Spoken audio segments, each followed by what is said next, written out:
Salam, selamat siang.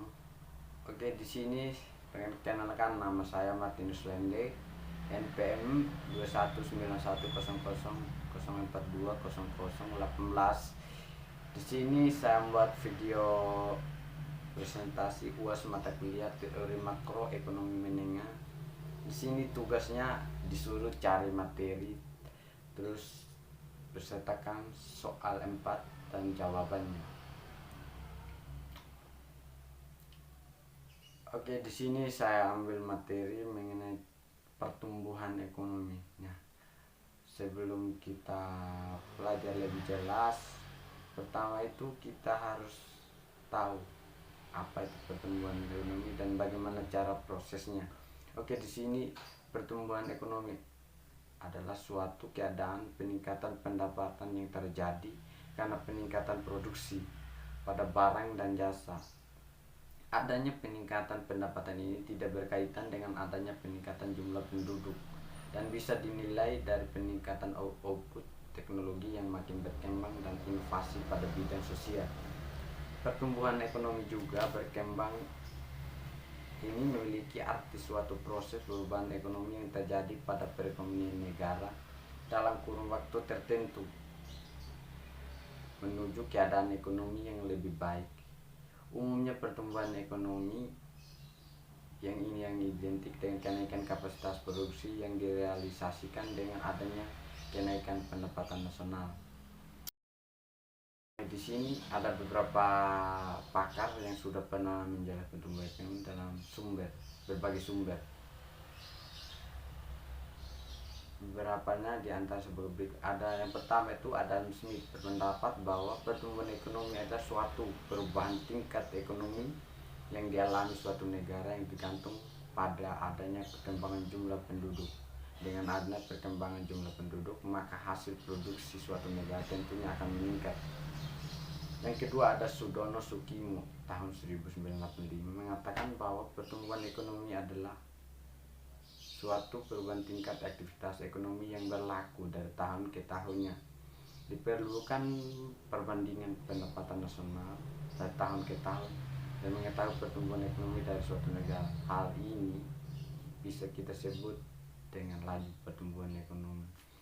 Yang ahli yang keempat ada Budiono tahun 1964 menerangkan bahwa pertumbuhan ekonomi adalah suatu proses peningkatan hasil per kapita dalam jangka panjang yang terjadi ketika adanya peningkatan sumber yang berasal dari proses intern perekonomian sendiri yang memiliki sifat sementara. Yang keempat ada MP Todaro menjelaskan bahwa pertumbuhan ekonomi adalah suatu proses membaik di mana terjadi peningkatan kapasitas produksi dalam suatu perekonomian sepanjang waktu yang mampu melahirkan peningkatan pendapatan nasional. Yang kelima, yang terakhir ada Prof. Simon Smith Kuntnes berpendapat bahwa pertumbuhan ekonomi adalah kenaikan yang terjadi jangka panjang pada kemampuan suatu negara untuk menyediakan beragam jenis komoditas ekonomi pada masyarakat. Kemampuan ini bisa tumbuh diiringi dengan adanya perkembangan teknologi, ideologi, dan penyesuaian kelembagaan negara terkait. Nah, di sini ada juga ciri-ciri pertumbuhan ekonomi.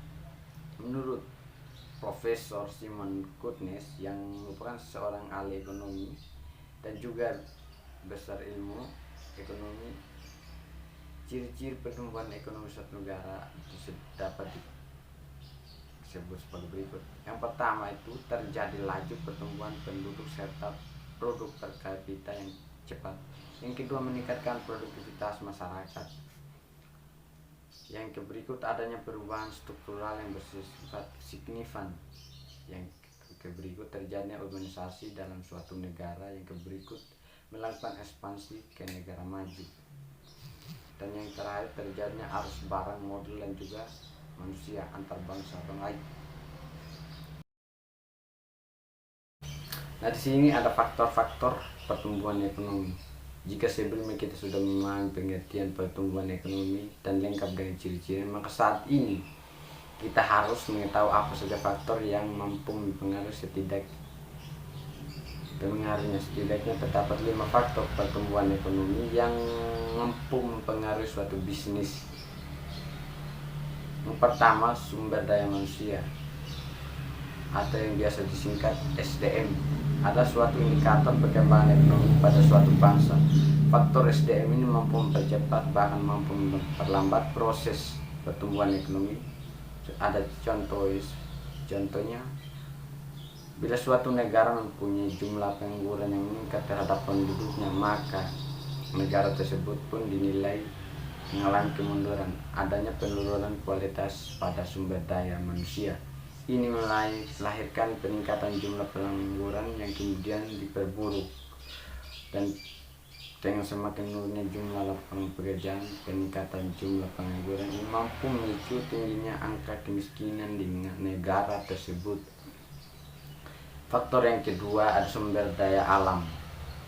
Seperti yang sudah kita bahwa negara kita adalah negara yang kaya atas sumber daya alam. Meskipun begitu kekayaan sumber daya kita ini memiliki dan tidak diiringi oleh peningkatan SDM yang baik dalam mengelola hasil negara kita tersebut, dan menjadi seiring melakukan ekspor barang mentah dan mengimpornya kembali dengan barang yang sudah jadi.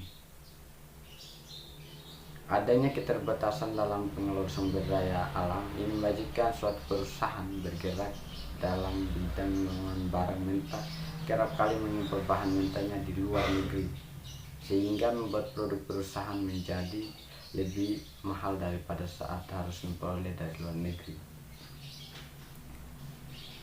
Nah, di sini kemajuan iptek. Suatu negara akan dinilai maju dalam hal ekonomi mengalami peningkatan terkait pemanfaatan ilmu, pengetahuan, dan teknologinya. Hal yang sama berlaku untuk perusahaan yang mengutamakan teknologi untuk melahirkan barang dan jasa yang lebih efisien. Adanya pemanfaat teknologi yang sudah maju dinilai bahwa perusahaan tersebut bisa melahirkan produk yang lebih cepat secara efisien.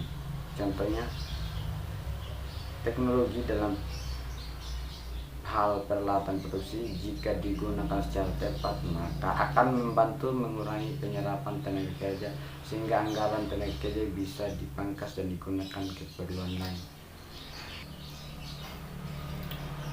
Nah, yang berikut itu tingkat inflasi. Salah satu gejala yang mampu memberikan dampak pada pertumbuhan ekonomi adalah inflasi. Inflasi itu suatu kondisi laju peredaran uang yang tidak terkendali. Terjadi peningkatan harga saat berdampak pada produktivitas bahan baku karena membuat peningkatan biaya operasional perusahaan dalam hal memasok bahan mentah. Selain itu juga akan berdampak pada gaji karyawan. Yang berikut tingkat suku bunga. Tingkat suku bunga yang ada suatu negara juga mampu mempengaruhi pertumbuhan ekonominya. Pertumbuhan tersebut cenderung dan membuat tingkat suku bunga meningkat karena adanya peningkatan pendapatan yang terjadi di masyarakat. Suatu bunga yang tinggi akan berpengaruh buruk pada suatu perusahaan yang biasanya digunakan untuk modal pinjaman dan meningkatkan kualitas perusahaan. Nah, sini ada pengukuran pertumbuhan ekonomi. Pada dasarnya, pertumbuhan ekonomi akan dinilai menggunakan perbandingan pada komponen yang mampu mewakili keadaan ekonomi suatu negara terhadap periode ataupun sebelumnya. Terdapat dua komponen yang bisa dimanfaatkan menilai atau mengukur pertumbuhan ekonomi pada suatu negara. Yang pertama ada produk nasional bruto atau gross nasional produk. Produk nasional bruto yang sering disingkat PNB, dalam bahasa Indonesia gross nasional produk yang disingkat GNP, adalah pendapatan yang diperoleh negara dalam kurun waktu tertentu berdasarkan pendapatan yang diperoleh masyarakat. Cara menghitung pertumbuhan ekonomi dengan menggunakan PNB dengan melakukan perbandingan PNB pada periode berlangsung dengan periode sebelumnya. Yang kedua, produk domestik bruto.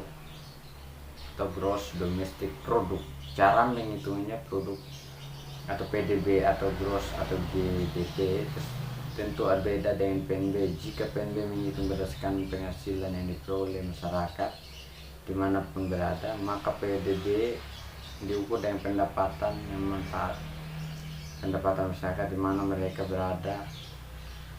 Perhitungan DB diukur dengan pendapatan negara berdasarkan teritorialnya.